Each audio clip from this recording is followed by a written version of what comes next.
मैं दावत देता हूं उन तमाम लोगों को जिनके दिमाग में इस्लाम से मुताल्लिक कुछ गलतफहमियां हैं कि इस्लाम को ईमानदारी से पढ़ने की कोशिश करो। मैं दावत देता हूं नरेंद्र मोदी को, अमित शाह को, तुम्हें क़यादत करने का शौक है?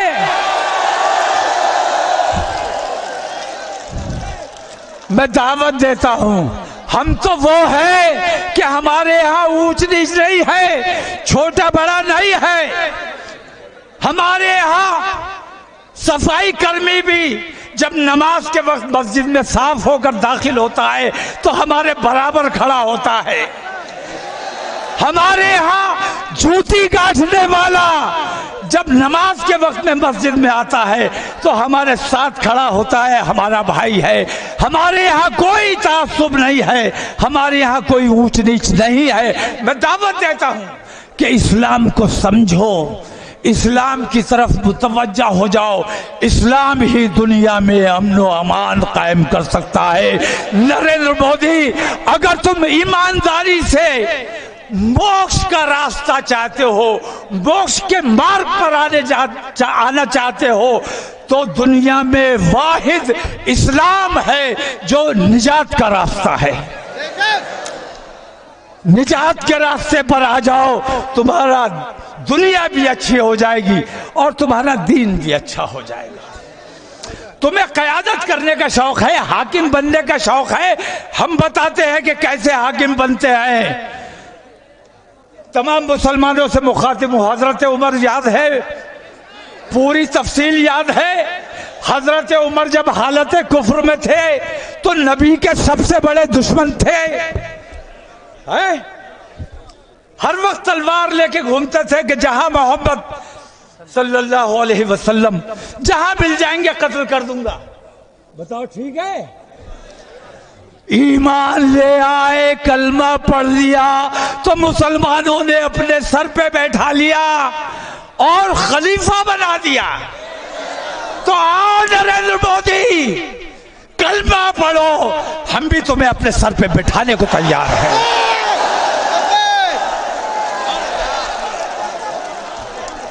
दावत इस्लाम जिस तरह हमारे हिंदू भाई हमें पीछे ले जाने की कोशिश करते हैं, उस तरह हम अपने हिंदू भाइयों को आगे ले जाने की दावत दे रहे हैं। आओ हमारे साथ, हम तुम्हें तरक्की की राह पर लेके जाना चाहते हैं। हवा भी चल गई, ऐसा जुमला क्या? मैं अपने तमाम हिंदू भाइयों से ये दरख्वास्त करूंगा कि अगर दुनिया के लिए दुनिया में हो तो तुम जानो, लेकिन अगर मोक्ष का मार्ग तुम्हें चाहिए है तो मोक्ष किस रास्ते पर मिलने वाला है, मोक्ष का रास्ता तुम्हें तलाश करना होगा, निजात का रास्ता तुम्हें तलाश करना होगा। ये दुनिया तो, एक मिसाल देता हूं मैं छोटी सी, ये दुनिया एक बाउल की तरह है जिसमें शहद भरा हुआ है। ये दुनिया इसमें, और हम लोग क्या है, चूटियों सी हैसियत है हमारी। बाउल में शहद भरा हुआ है, चूटियां शहद खा रही हैं आसपास से बच बच के, दुनिया का मजा ले रही है, दुनिया से लुत्फानंदोज हो रही है। लेकिन जो चूटियां लालच में आ जाती है और उस शहद को ज्यादा से ज्यादा हासिल करने की कोशिश करती हैं, वो उस शहद में डूबकर मर जाती हैं, फना हो जाती हैं। तो दुनिया सब कुछ नहीं है। दुनिया के बाद जो दुनिया है, उस दुनिया के लिए हमें अपना इंतजाम करना है। उस दुनिया के लिए हमें मरने के बाद हिसाब देना है और हमारा जवाब जरूर तलब होगा कि तुम्हें अच्छाई का रास्ता मालूम था तो तुमने अपने हमवतन भाइयों को बताया क्यों नहीं। आज मैं बड़ी जिम्मा हो गया, मैंने अपने उन भाइयों को भी दावत दे दी। अगर मेरी दावत अच्छी लगती है तो आओ हम तुम साथ मिलकर अपने देश का काम करेंगे, दीन का काम करेंगे, मिल्लत का काम करेंगे। हमें आदित्य योगीनाथ सबसे ज्यादा नापसंद थे, लेकिन बात सुनो, सबसे ज्यादा नापसंद थे नरेंद्र मोदी से भी ज्यादा। लेकिन पिछले दिनों कई वाकयात ऐसे हुए जिसमें योगी आदित्यनाथ ने यह साबित किया कि वो राजधर्म का पालन कर रहे हैं। उन्होंने अयोध्या में जो खुराफाती हिंदू आए थे, टोपियां लगाकर मुसलमानों को बदनाम करने के लिए, मस्जिदों को नापाक करने के लिए, उन्होंने उन हिंदुओं को बेनकाब करके उन्हें गिरफ्तार करके जेल भेजने का काम किया। हम मुबारकबाद पेश करते हैं। हम बुराई की बुराई करने वाले लोग हैं, लेकिन अच्छाई की अच्छाई करना भी हमारी जिम्मेदारी है। हम नाइंसाफी वाले लोग नहीं हैं। बरेली के कर्मचारी नगर का वाकया आपको याद होगा। एक ने अपनी रिश्तेदार 6-7 साल की बच्ची का रेप किया और उसे मरा समझ लिया, और फिर उसने हंगामा शुरू किया कि मुसलमानों ने बच्ची का रेप करके मार डाला। ये तो बरेली के प्रशासन की ऐसी सूझबूझ, जिसने उसे बेनकाब किया, खुद ही रेप किया था, खुद ही शोर मचा रहा था और दंगा कराने का माहौल उसने पूरा बना दिया था, लेकिन जिला पुलिस ने उसको बेनकाब करके जेल भेजने का काम किया। हम उनकी भी तहे दिल से शुक्रगुजार हैं। और जब जब अमन का और इंसाफ का काम होता रहेगा, हम तुम्हारे साथ थे और तुम्हारे साथ खड़े रहेंगे। बेईमानी हमसे बर्दाश्त नहीं होती है, ना हम बेईमान हैं, ना बेईमानी हम पसंद करते हैं। अब एक बात और समझ लो, अगरचे मौसम भी ठीक है और शामियाना भी लगा हुआ है, लेकिन फिर भी मुझे आपकी तकलीफ का, आपकी परेशानी का एहसास है। मैं बात को ज्यादा तवील नहीं करूंगा, इतना कह के बात को खत्म करना चाहता हूं कि जो माहौल आज मैंने बरेली में दिखाया है, ये मैं 10 तारीख के जुमे में भी दिखा सकता था, मैं 17 तारीख के जुमे में भी दिखा सकता था, और मैंने जयपुर में भी जुमा नहीं था। ये जुमे से डर गए हैं। इन्हें ये बताना जरूरी है, इन्हें ये बताना जरूरी है कि गुलामाने मुस्तफा के लिए कोई जुमा नहीं, कोई इतवार नहीं। हम हर दिन गुलाम हैं, हर वक्त गुलाम हैं। तो जो माहौल आज मैंने बरेली में दिखाया है, अगर मेरी बात पर तवज्जो नहीं दी गई तो इंशाअल्लाह हिंदुस्तान के हर सूबे में ये माहौल बनाकर दिखाया जाएगा। जब तक गिरफ्तारी नहीं होगी, जब तक हमें इंसाफ नहीं मिलेगा, हम मांग नहीं करेंगे। लेकिन जब तक हमें इंसाफ नहीं मिलेगा, ऐसा माहौल हम लगातार बनाते जाएंगे।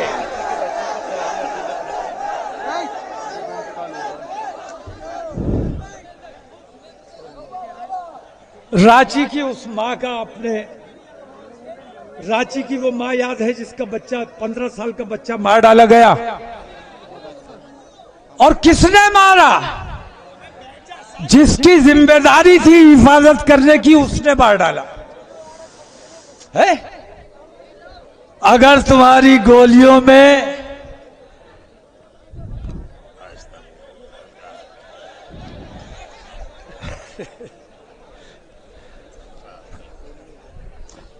गोलियां अगर हिंदू और मुसलमान देख के चलेंगी, बेईमानी और ईमानदारी देख के गोली चलाओ।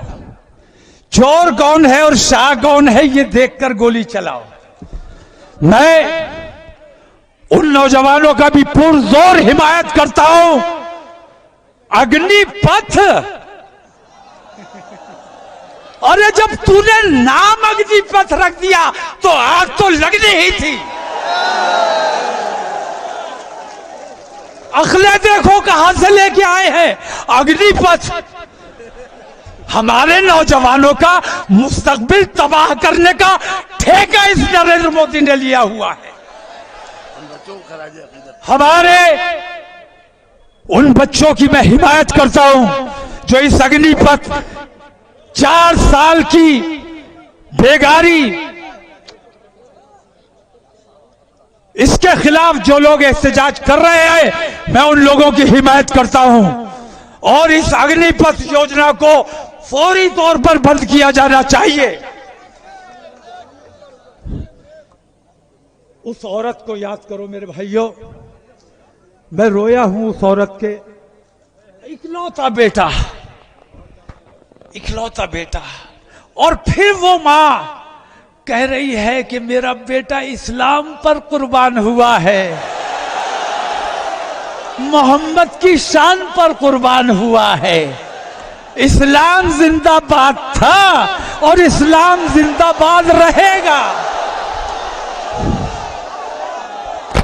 आज हम तमाम लोग उस 15 साल के बच्चे की मां को खिराज अकीदत पेश करते हैं और उसके हक में दुआ करते हैं, अल्लाह तबारक तआला उसे सब्र जमील अता फरमाए। बात काफी तवील हो गई, इतनी बात करने का मेरा इरादा नहीं था, लेकिन जज्बाती आदमी हूं, कुछ बातें ऐसी हो जाती हैं, गुस्सा आ जाता है और हम जो दिल में कुछ और हो, जबान पे कुछ और हो, ये हमसे हो नहीं पाता है। ए भाई बैठ जाओ यार, लोगों को परेशानी हो रही है। नहीं, अब खत्म कर रहा है। तो आप तमाम लोगों को मैं दरख्वास्त करना चाहता हूं हाथ जोड़कर कि रसूल की अजमत पर खिराज अकीदत पेश करने आए हो, रसूल के नाम पर जान देने का जज्बा तुम्हारे दिलों में है। जितनी मोहब्बत से आए हो, जितनी शांति से आए हो, इसी शांति से तुम्हें वापस जाना है। रास्ते में शोरो गुल नहीं करना है, नारेबाजी नहीं करना है, और चुप जाओ। और जाने से पहले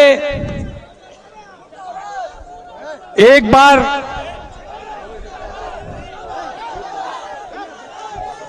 क्या हो गया, क्या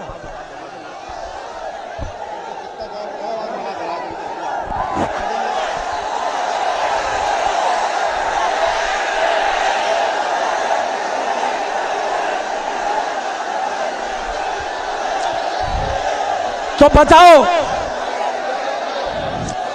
बताओ अभी तुम्हारा ये पैगाम मुकम्मल नहीं हुआ है। जब तक तुम जैसे यहां आए हो ऐसे ही शांति के साथ अपने घरों तक वापस नहीं पहुंच जाओगे, तब तक ये पैगाम मुकम्मल नहीं होगा।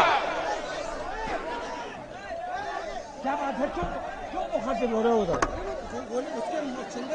उधर देखो, मैं तुम क्यों देख रहे हो?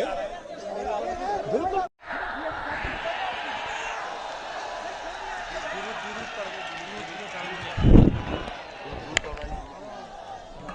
मैं ज्ञापन नहीं दूंगा।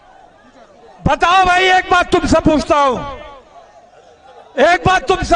मैं ज्ञापन नहीं दिया जाएगा, आप लोग जाइए, ज्ञापन नहीं देंगे। एक बात बताओ मेरे भाइयों, खामोशी से जरा मेरी बात को सुनो।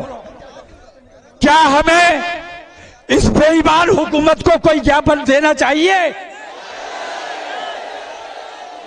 हम ज्ञापन आज हम ये फैसला कर रहे हैं, गलत बात नहीं। जो बोलेंगे हम बोलेंगे और जो झेलेंगे वो हम झेलेंगे। हमारे बाद तुम्हारा नंबर आएगा। और हम तो इस ईमान के लोग हैं कि ला इलाहा इल्लल्लाह मुहम्मदुर रसूलुल्लाह और ला हौला वला कुव्वता इल्ला बिल्लाह। अल्लाह के सिवा ना किसी का कोई डर है, ना किसी की कोई ताकत है। कितनी बड़ी हुकूमत हो, कितनी बड़ी अधिकारी हो, हम किसी को हैसियत में नहीं लाते, क्योंकि हम अल्लाह से डरने वाले लोग हैं। तो सुनो, ज्ञापन लेकर आया हूं, लेकिन मेरा मानना यह है कि ज्ञापन इस हुकूमत को इसलिए नहीं दिया जाना चाहिए कि इस हुकूमत ने कितना टाइम हो गया हमें ऐसे जांच करते हुए। अगर इन्हें जरा भी एहसास होता तो इन्होंने नोटिस लिया होता हमारी बात का। हमारे ज्ञापन का नोटिस लेंगे? नोटिस किसका लेंगे? हम अमन पसंद है, शांति प्रिय लोग हैं, हम भाईचारे का पैगाम देने वाले लोग हैं। हम ट्रेनें नहीं चला रहे, इसलिए हमारी बात नहीं सुनी जा रही है। हमारी बात इसलिए नहीं सुनी है। उन्होंने ट्रेनें चलाई, कोई बुलडोजर चला, कोई लाठी चली। ऐसी बेईमानी देखने के बाद फिर उसी बेईमान के आगे हम अपनी मिन्नत लेकर जाए कि हमारी बात सुन लो, हम पर लानत है।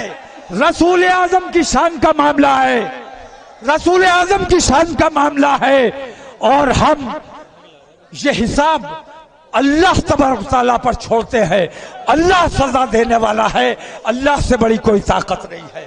और अगर ज्ञापन देना होगा तो हम यूएनओ में ज्ञापन देंगे।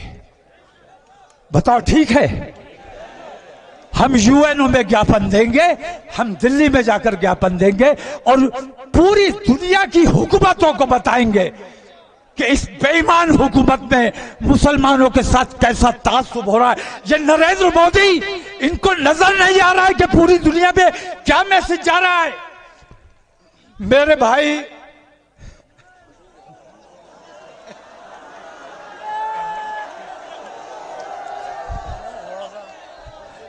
नरेंद्र मोदी को नजर नहीं आ रहा है कि पूरी दुनिया में हमारे देश की कितनी बदनामी हो रही है। हमें तकलीफ हो रही है, हमारा देश है, उनका अकेले का देश नहीं है।